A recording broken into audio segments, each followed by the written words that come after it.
président de la République, chef de l'État, chef du gouvernement, a présidé, comme à l'accoutumée, la séance hebdomadaire du Conseil des ministres, celle qui s'est tenue ce mercredi 8 février 2017.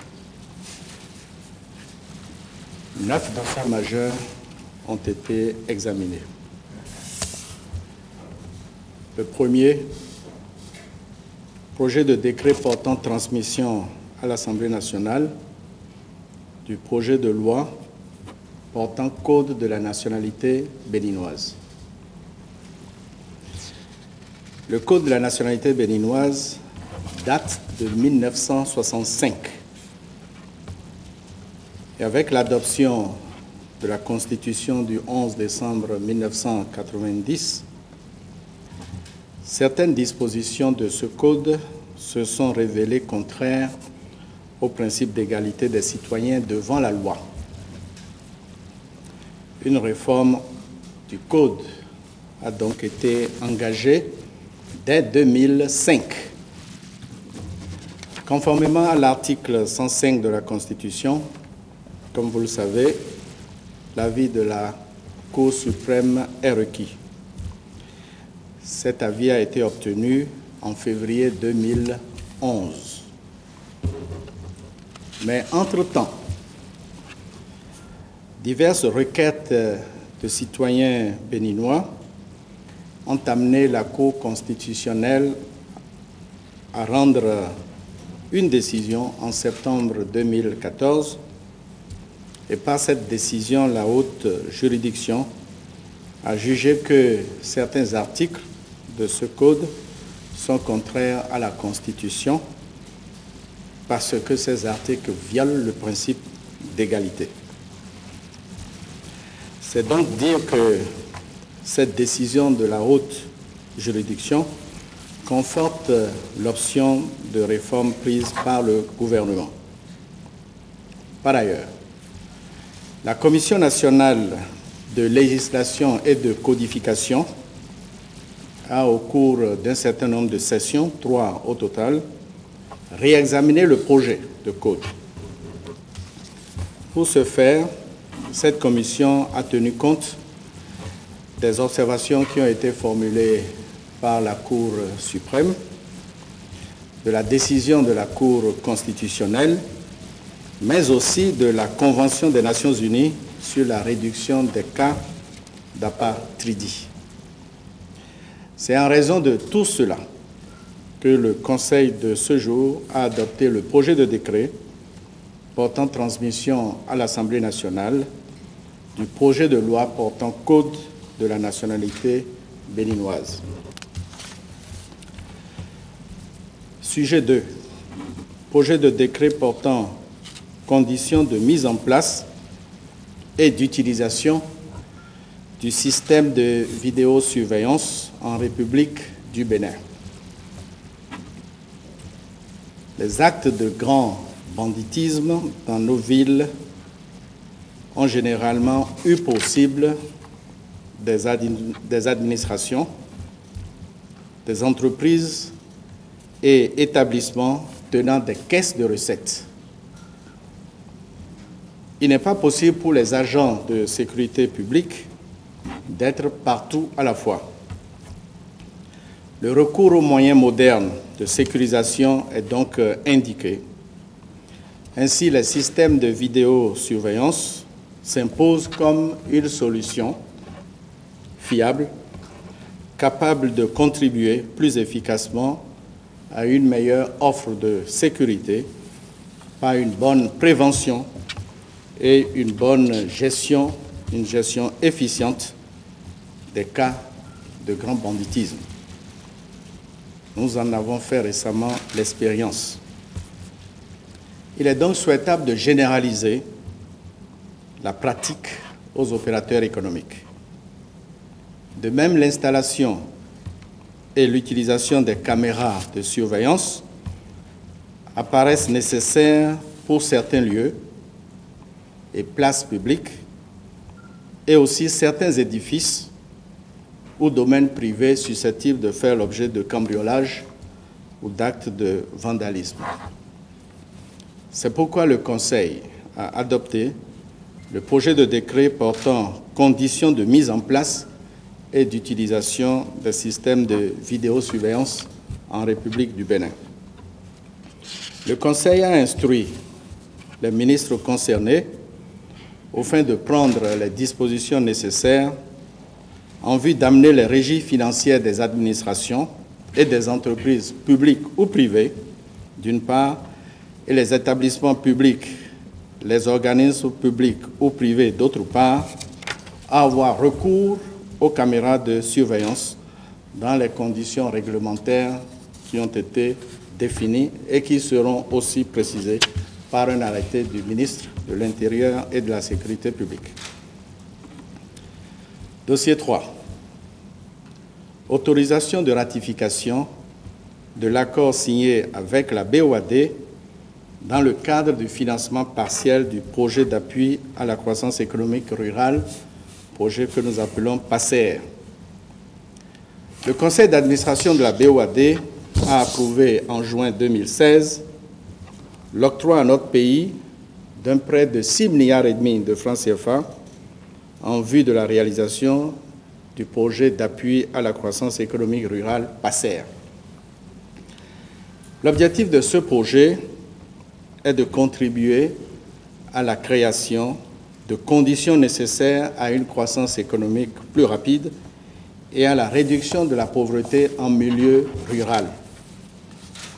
De façon spécifique et en relation avec les agences territoriales de développement agricole, la réalisation du PACER permettra la mise aux normes de 250 km de pistes, l'aménagement de 405 hectares de bas-fonds pour la production du riz et le maraîchage, ainsi que la construction de magasins de stockage d'une superficie de près de 6 500 m², ainsi que des hangars de marché. La date limite d'entrée en vigueur de l'accord de prêt avec la BOAD est fixée au 23 juin 2017. C'est pourquoi le Conseil a adopté le projet de décret portant transmission à l'Assemblée nationale pour autorisation de ratification de l'accord de prêt signé le 4 janvier 2017 avec la BOAD dans le cadre du financement de ce projet PACER. Dossier 4. Projet de décret portant autorisation de ratification de l'accord de financement signé avec l'Association internationale de développement, AID, dans le cadre du projet d'approvisionnement en eau potable en milieu rural et d'assainissement des eaux usées en milieu urbain. Le conseil d'administration de cette filiale de la Banque mondiale a approuvé l'octroi à notre pays d'un crédit de 40 milliards 700 millions de francs CFA. Ce crédit est destiné à la réalisation du projet d'approvisionnement en eau potable en milieu rural et d'assainissement des eaux usées en zone urbaine et périurbaine, notamment des communes du Grand Nokoué.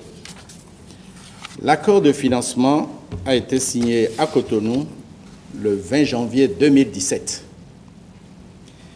La date limite d'entrée en vigueur de l'accord de financement est fixée au 20 mai 2017.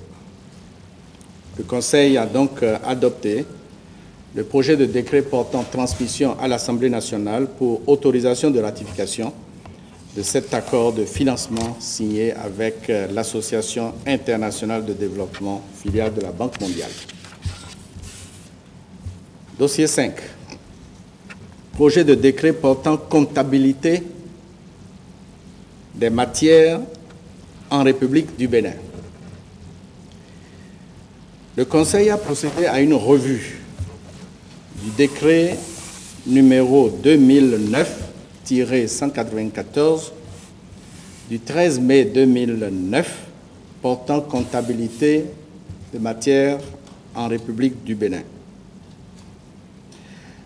Cette revue du décret a été faite à la lumière de la directive numéro 3 2012 CM-UMOA du 29 juin 2012 portant comptabilité des matières au sein des pays membres de l'Union économique et monétaire ouest-africaine.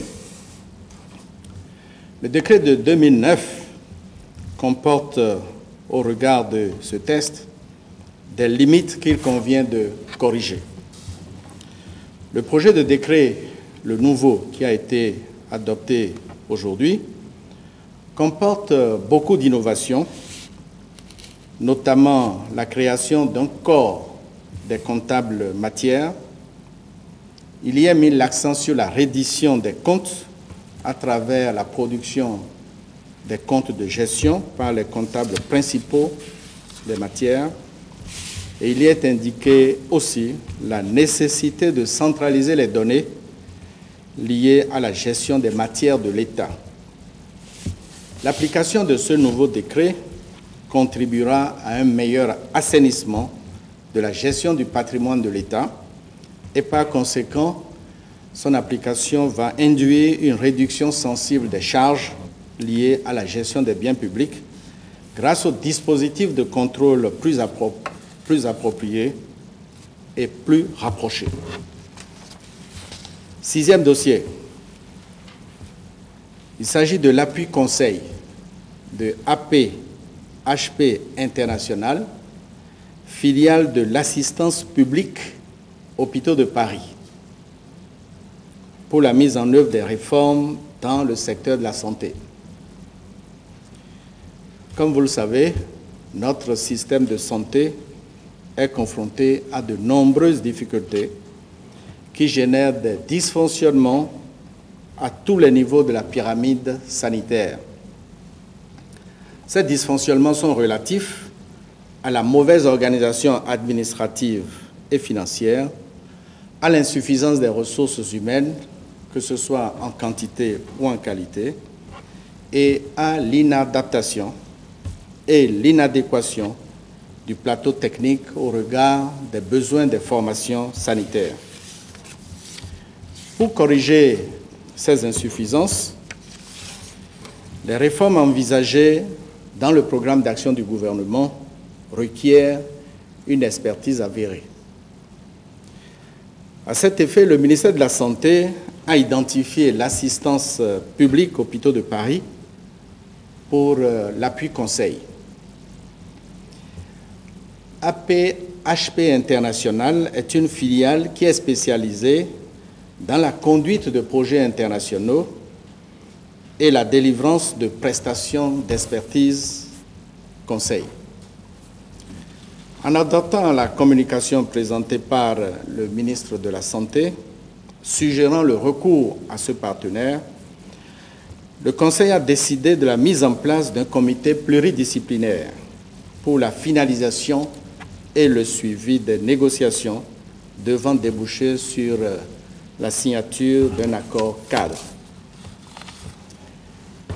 Septième dossier. Réalisation des travaux de protection et de valorisation à court terme de la côte maritime du Bénin. Le programme d'action du gouvernement 2016-2021 a présenté la vision pour une gestion globale du phénomène de l'érosion côtière sur les 125 km de côte dont dispose notre pays. La mise en œuvre effective du PAG 2016-2021 dans le secteur de la protection et de la valorisation de la côte maritime du Bénin passe par le démarrage effectif dès 2017, donc cette année, des travaux. Ces travaux concernent les deux segments prioritaires que sont la côte à l'est du chenal de Cotonou et celle située dans les zones d'Avlekété et de Djegbadji à Ouida. À ce jour, le contrat de réalisation des travaux de protection de la côte à l'est de Cotonou a été signé avec la société adjudicataire pour un montant de 33 700 33 milliards 700 millions de francs CFA. Les opérations préalables à la libération des entreprises des travaux ont déjà démarré. En ce qui concerne le deuxième segment prioritaire, les études sont déjà engagées et les dispositions sont également prises pour le contrôle et la surveillance des travaux. Le montant global qu'il convient de rechercher pour l'ensemble des interventions prioritaires dans ce secteur, tel qu'il ressort des résultats de l'appel d'offres pour le segment de l'Est de Cotonou et des simulations pour les travaux à Ouidah, le montant global s'élève à près de 160 milliards de francs CFA. Le Conseil a instruit le ministre du Cadre de vie et du Développement durable à l'effet de poursuivre les diligences en vue de la finalisation de toutes les études en cours et du démarrage effectif des travaux de protection côtière et d'aménagement balnéaire sur les deux segments prioritaires de la côte béninoise dès cette année, 2017. Le Conseil a par ailleurs instruit le ministre de l'Économie et des Finances à l'effet d'accomplir les formalités nécessaires avec les partenaires financiers identifiés pour pouvoir mobiliser le montant recherché et assurer le financement de ces grands travaux. Dossier 8. Réalisation du projet de déploiement de fibres optiques supplémentaires et une partie du projet de déploiement de 2450 km de réseau d'accès fibre. Le programme d'action du gouvernement, qui est notre référence, accorde une place de choix au développement de l'économie numérique, facteur clé de développement de l'ensemble de l'économie nationale. La réalisation des projets du numérique passe par la mise en place d'infrastructures en vue de la généralisation de l'Internet haut débit et très haut débit sur l'ensemble du territoire national. Pour ce faire, le projet de développement des infrastructures des télécommunications et des TIC, démarré le 5 décembre 2016, permettra d'impacter 67 communes en termes d'accès au haut débit. Il reste 10 autres communes. Les 10 autres communes seront prises en compte par la réalisation de la boucle ouest sur 625 km, qui est une autre sous-composante. Ces 10 communes seront bien entendu raccordées au réseau national pour éviter la fracture numérique, géographique ou sociale. Le Conseil des ministres a approuvé le projet et instruit le ministre de l'économie numérique et le ministre des Finances à l'effet de poursuivre les discussions avec la société ZTE en vue du financement du projet par Exim Bank Chine pour un montant global de 46 milliards 200 millions de francs CFA. Point 9.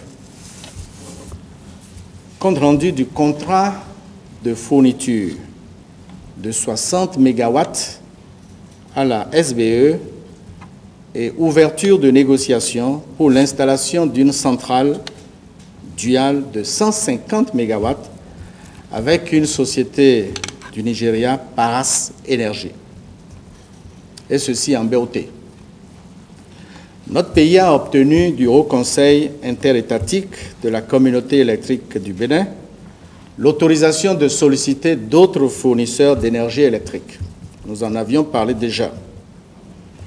En vue d'augmenter notre capacité d'approvisionnement en énergie électrique, le gouvernement a autorisé la négociation et la signature par la SBE d'un contrat d'achat d'énergie électrique auprès de la société Paras Energy du Nigeria pour une puissance de 60 MW. Ces 60 MW sont déjà effectifs à un prix très compétitif. Par ailleurs, La société Paras Énergie se propose à présent de construire et d'exploiter au Bénin une centrale électrique dual fuel de 150 MW dans le cadre d'une convention de concession de type BOT avec le gouvernement sur une durée de 15 ans. La proposition qui a été faite par Paras Énergie est intéressante en ce qu'elle suggère des coûts compétitifs nettement en deçà des coûts pratiqués actuellement. C'est pourquoi, en adoptant ce compte-rendu du ministre de l'Énergie et de l'Eau, le Conseil des ministres a autorisé les ministres concernés à l'effet d'engager avec la société Paras Énergie les négociations en vue de l'installation et de l'exploitation dans notre pays d'une centrale électrique thermique dual fuel, une capacité de 150 MW dans le cadre d'une convention de concession de type BOT pour une durée de 15 ans. Je vous remercie.